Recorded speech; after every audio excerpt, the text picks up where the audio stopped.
जय श्री राम, राधे राधे। स्वागत है आप सभी का मेरे चैनल में। आशा करती हूँ आप सभी स्वस्थ होंगे।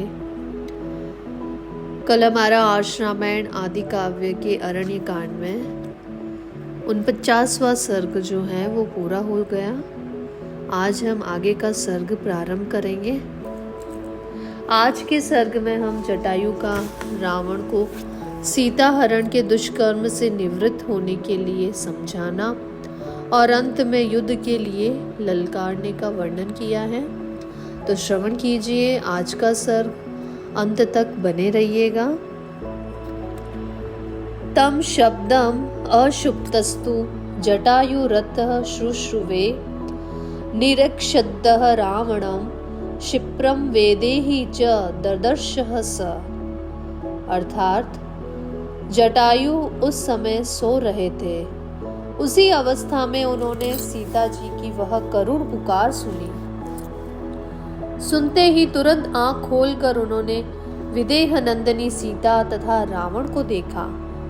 पक्षियों में श्रेष्ठ श्रीमान जटायु का शरीर पर्वत शिखर के समान ऊंचा था और उनकी चोंच बड़ी ही तीखी थी। वे पेड़ पर बैठे बैठे रावण को लक्ष्य करके यह शुभ वचन बोले, दशमुख रावण, मैं सनातन धर्म में स्थित सत्य प्रतिज्ञ और महाबलवान गृधराज हूँ। मेरा नाम जटायु है। भैया, इस समय मेरे सामने तुम्हें ऐसा निंदित कर्म नहीं करना चाहिए। दशरथ नंदन श्री रामचंद्र जी संपूर्ण जगत के स्वामी, इंद्र और वरुण के सम्मान, पराक्रमी तथा सब लोगों के हित में संलग्न रहने वाले हैं। ये उन्हीं जगदीश्वर श्री राम की यशस्विनी धर्म पत्नी हैं। इन सुंदर शरीर वाली देवी का नाम सीता है, जिन्हें तुम हर कर ले जाना चाहते हो। अपने धर्म में स्थित रहने वाला कोई भी राजा भला पराई स्त्री का स्पर्श कैसे कर सकता है। महाबली रावण, राजाओं की, स्त्रियों की तो सभी को विशेष रूप से रक्षा करनी चाहिए। पराई स्त्री के स्पर्श से तो जो नीच गति प्राप्त होने वाली है, उससे अपने आप से दूर हटा लेना चाहिए। धीर बुद्धिमान वह कर्म न करें जिसकी दूसरे लोग निंदा करें। जैसे पराये पुरुषों के स्पर्श से अपनी स्त्री की रक्षा की जाती है, उसी प्रकार दूसरों की स्त्रियों की भी रक्षा करनी चाहिए। जिनकी शास्त्रों में चर्चा नहीं है, ऐसे धर्म, अर्थ अथवा काम का भी श्रेष्ठ पुरुष केवल राजा की देखा देखी आचरण करते रहते हैं। अतः राजा को अनुचित या अशास्त्रीय कर्म में प्रवृत्त नहीं होना चाहिए। राजा धर्म और काम का प्रवर्तक तथा द्रव्यों की उत्तम निधि है। अतः धर्म, सदाचार अथवा पाप, इनकी प्रवृत्ति का मूल कारण राजा ही है। राक्षस राज, जब तुम्हारा स्वभाव ऐसा पापपूर्ण है और तुम इतने चपल हो, तब पापी को देवताओं के विमान की भांति तुम्हें यह ऐश्वर्य कैसे प्राप्त हो गया। जिसके स्वभाव में काम की प्रधानता है, उसके उस स्वभाव का परिमार्जन नहीं किया जा सकता, क्योंकि दुष्ट आत्माओं के घर में दीर्घ काल के बाद भी पुण्य का आवास नहीं होता। जब महाबली धर्मात्मा श्री राम तुम्हारे राज्य अथवा नगर में कोई अपराध नहीं करते हैं, तब तुम उनका अपराध कैसे कर रहे हो।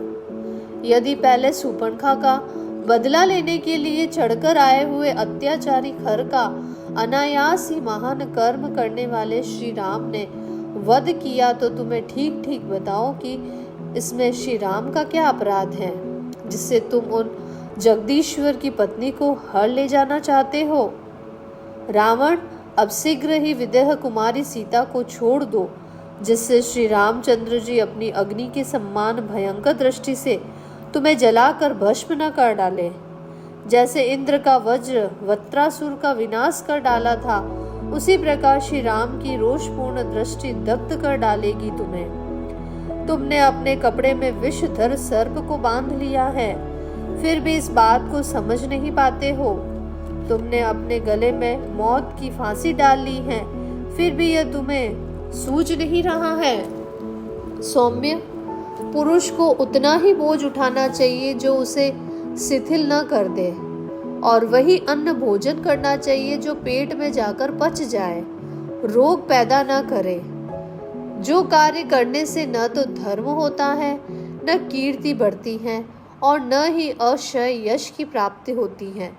उल्टे शरीर को खेद हो रहा हो उस कर्म का अनुष्ठान कौन करेगा?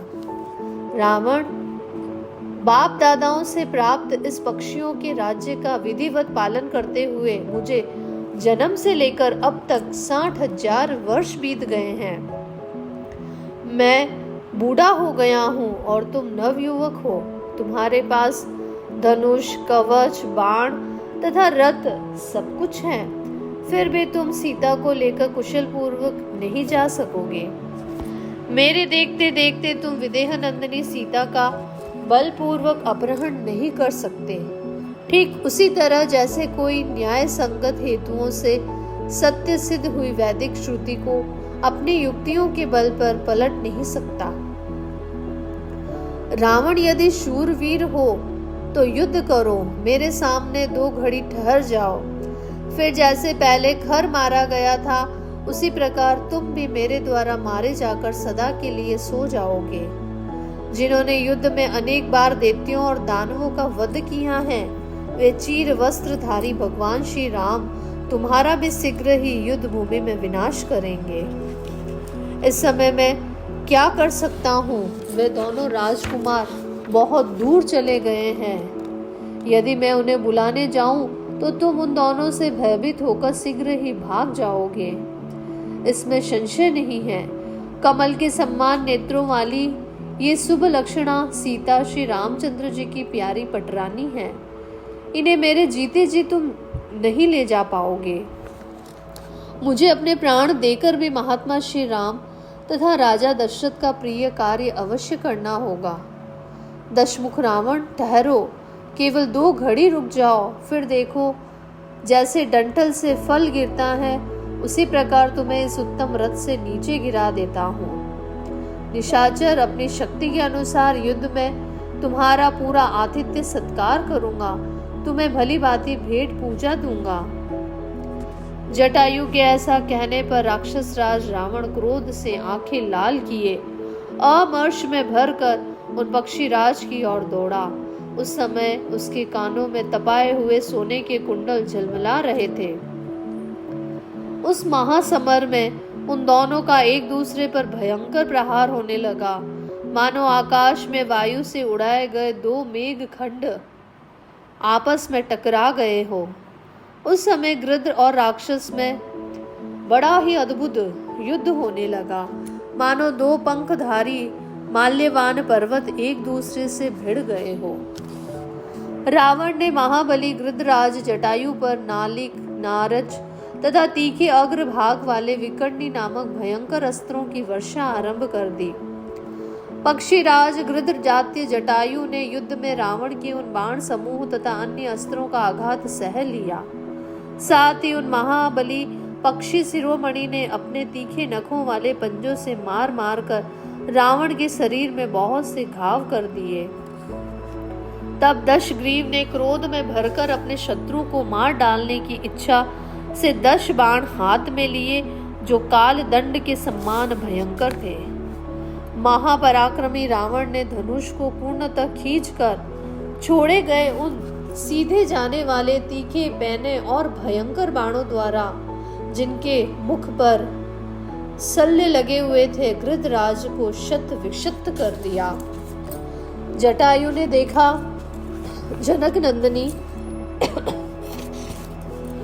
सीता राक्षस के रथ पर बैठी हैं और नेत्रों से आंसू बहा रही हैं। उन्हें देखकर गृधराज अपने शरीर में लगते हुए उन बाणों की परवाह न करके सहसा उस राक्षस पर टूट पड़े। महातेजस्वी पक्षीराज जटायु ने मोती मणियों से विभूषित बाण सहित रावण के धनुष को अपने दोनों पैरों से मारकर तोड़ दिया। फिर तो रावण क्रोध से भर गया और दूसरा धनुष हाथ में लेकर उसने सैकड़ों हजारों बाणों की वर्षा कर दी। उस समय उस युद्ध स्थल में गृधराज के चारों ओर बाणों का जाल सा तन गया। वे उस समय घोंसले में बैठे हुए पक्षी के समान प्रतीत होने लगे। तब महातेजस्वी जटायु ने अपने दोनों पंखों से उन बाणों को उड़ा दिया और पंजों की मार से पुनः उसके धनुष के टुकड़े टुकड़े कर डाले। रावण का कवच अग्नि के समान प्रज्वलित हो रहा था। महातेजस्वी पक्षीराज ने उसे भी पंखों से ही मारकर छिन्न भिन्न कर दिया। उसके बाद उन बलवान वीर ने सम्रांगण में पिशाच के से मुख वाले उन वेगशाली गधों को भी, जिनकी छाती पर सोने के कवच बंधे हुए थे, मार डाला। तदंतर अग्नि की भांति दीप्तमान मणिमय सोपान से विचित्र अंगों वाले तथा इच्छा अनुसार चलने वाले उसके त्रिवेणु संपन्न विशाल रथ को भी तोड़ फोड़ डाला। उसके बाद पूर्ण चंद्रमा की भांति सुशोभित छत्र और चवर को भी उन्हें धारण करने वाले राक्षसों के साथ ही वेग पूर्वक मार गिराया। फिर उन महाबली तेजस्वी पक्षीराज ने बड़े वेग से चोंच मारकर रावण के सारथी का विशाल मस्तक भी धड़ से अलग कर दिया। इस प्रकार जब धनुष टूटा, रथ चौपट हुआ, घोड़े मारे गए और सारथी भी काल के गाल में चला गया, तब रावण सीता को गोद में लिए पृथ्वी पर गिर पड़े। रथ टूट जाने से रावण को धरती पर पड़ा देख सब प्राणी साधु साधु कहकर गृधराज की प्रशंसा करने लगे। वृद्धावस्था के कारण पक्षीराज को थका हुआ देख रावण को बड़ा हर्ष हुआ और वह मैथिली को लिए हुए फिर आकाश में उड़ चला। जनक किशोरी को गोद में लेकर जब रावण प्रसन्नता पूर्वक जाने लगा, उस समय उसके अन्य सब साधन हो तो नष्ट हो गए थे, किंतु एक तलवार उसके पास शेष रह गई थी। उसे जाते देख महातेजस्वी गृधराज जटायु उड़कर रावण की ओर दौड़े और उसे रोककर इस प्रकार बोले, मंदबुद्धि रावण, जिनके बाणों का स्पर्श व्रज के सम्मान है, उन श्री राम की इन धर्म पत्नी सीता को तुम अवश्य राक्षसों के वध के लिए ही लिए जा रहे हो।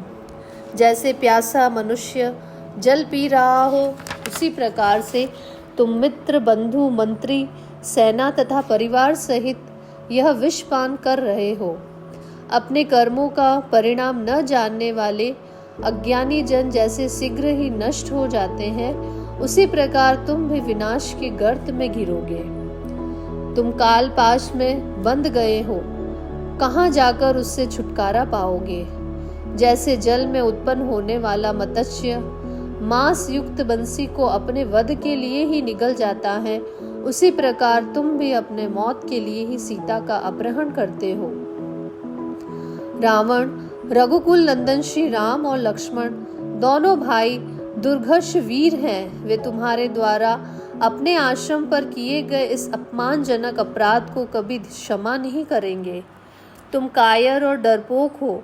तुमने जो जैसा लोक निंदित कर्म किया है, यह चोरों का मार्ग है। वीर पुरुष ऐसे मार्ग का आश्रय नहीं लेते हैं। रावण, यदि शूरवीर हो तो 2 घड़ी और ठहरो और मुझसे युद्ध करो, फिर तो तुम भी उसी प्रकार मरकर पृथ्वी पर सो जाओगे जैसे तुम्हारा भाई खर सोया था। विनाश के समय पुरुष जैसा कर्म करता है, तुमने भी अपने विनाश के लिए वैसा ही अधर्मपूर्ण कर्म को अपनाया है।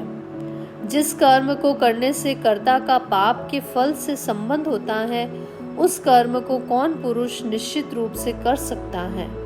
लोकपाल इंद्र तथा भगवान ब्रह्मा भी वैसा कर्म नहीं कर सकते।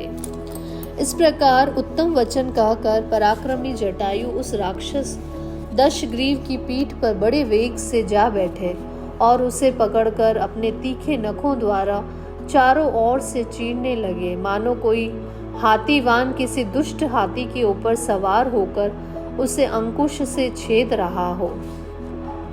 नख, पांख और चोंच से जटायु के ये हथियार थे। वे नखों से खरोचते थे, पीठ पर चोंच मारते थे और बाल पकड़कर उखाड़ लेते थे।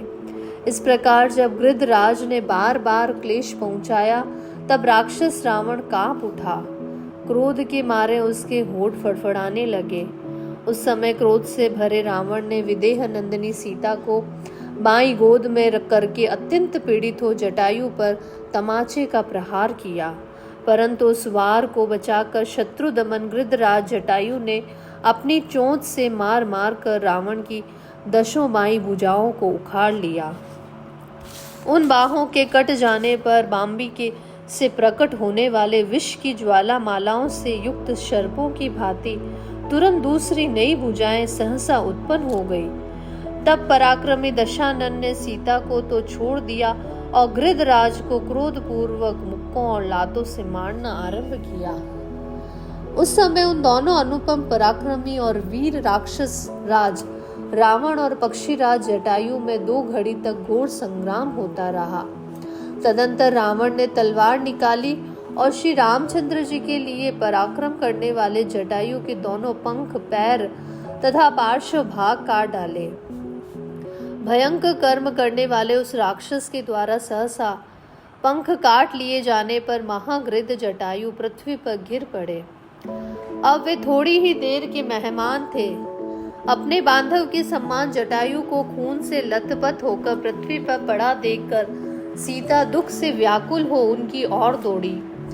जटायु के शरीर की कांति नीले मेघ के समान काली थी। उनकी छाती का रंग श्वेत था। वे बड़े पराक्रमी थे, तो भी उस समय बुझे हुए दानावल के समान पृथ्वी पर पड़ गए। लंकापति रावण ने उन्हें इस अवस्था में देखा। तदंतर रावण के वेग से रौंदे जाकर धराशयी हुए जटायु को पकड़कर चंद्रमुखी जनक नंदिनी सीता पुनः उस समय वहां रोने लगी। इसी के साथ ही हमारा आदि काव्य अरण्य कांड में यह सर्ग पूरा होता है। कल हम आगे का सर्ग प्रारंभ करेंगे। आपका दिन मंगलमय हो। आप सभी स्वस्थ रहें, ध्यान रखें अपना और अपनों का। धन्यवाद।